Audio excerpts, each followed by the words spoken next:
Across the country, from Columbine to Newtown, sadly, no community is immune from these tragedies. We have to send our children to school, so how do we keep them safe?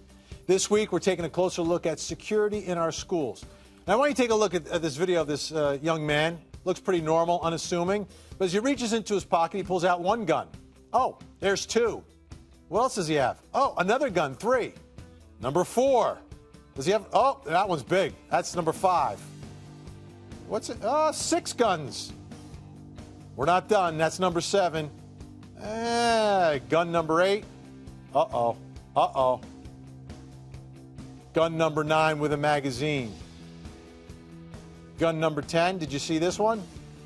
Probably didn't notice it, did you? Look at that. Where's number 11? Right next to number 12. 12 guns. Looked pretty unassuming, but that's all the heat that he was packing.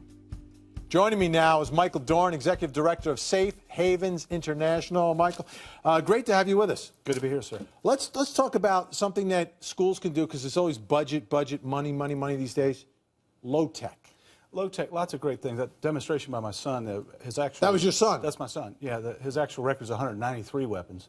We don't show that on regular television, but we show people how to spot the indications that someone's carrying a gun. And so it's very inexpensive. We train about 10 to 20,000 school bus drivers a year, for example, and that stopped a number of shootings right here in the state of Georgia at schools. Because they were able to notice something that, to the untrained eye, might not be noticeable. Right. You see, our brain works faster than my Panasonic Toughbook computer to spot and react to danger if it's properly trained. So we do training on things like pattern matching and recognition, visual weapon screening. So those are really, they're low tech compared to this stuff, but high tech from a people standpoint. What we want to do is make sure we're using both. The technology you just talked about with expert Gregory Thomas, one of the top people in the world of school safety. These systems, like the SAFE system, reduce crime and danger, make it easier to communicate in an emergency while raising test scores.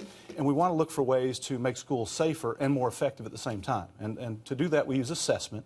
And then we look for low-tech solutions like a... What's this? This is a $5 rescue whistle. And some of our client school districts... Yeah, I've got different... They're just different colors. Right. But I won't blow this in the studio. But this right... Why not? Well, because it's extremely loud. Let's hear it. So if you've got 500 kids in a pep rally and you need to get their attention to warn them of an emergency, or outside a tornado's approaching, this $5 whistle can save lives just like this high-tech piece of equipment can.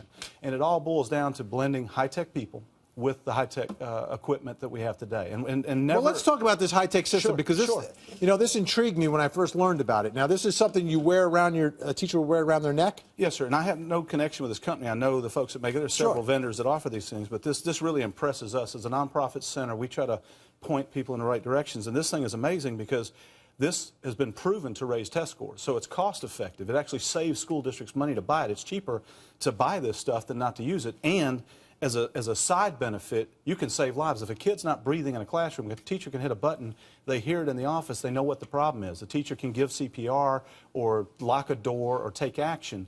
And this is just incredible technology, and this makes a lot of sense to us. There's a lot of great technology. So I'm looking at this thing, and I see there's a bunch of buttons here, right? Now, is there a button that goes directly to authorities? Like if there was worst-case scenario like we had in Newtown, if a teacher was wearing this, could they hit a button and authorities automatically would know something is bad, we got to get there? Sure. It can be. This unit is normally in the principal's office. It flashes to tell you there's an emergency. You can hear what's being said.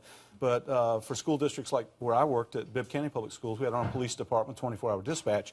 This can actually be monitored right there in the emergency center. So you can actually hear what's being said, and you can even tie these to security cameras. You can actually turn the camera in a gymnasium. If a coach calls for help, you can tie in the camera so the public safety responders and office personnel can actually see they know what's going on before they even get there. Sure. And I mean, these technologies that we have, both in terms of how people can be trained, as well as equipment-type technologies, are just astounding. And astounding. It starts at $5. It goes all the way up. It goes all the way up. But, I mean, this is money. If we're going to spend money on something, the safety of our children, I think should be a priority. Great stuff. We're out of time here, Michael, but we really do appreciate it. Thanks. It's an important issue. You know, security in our schools is a theme we're going to focus on all week here on Making It in America.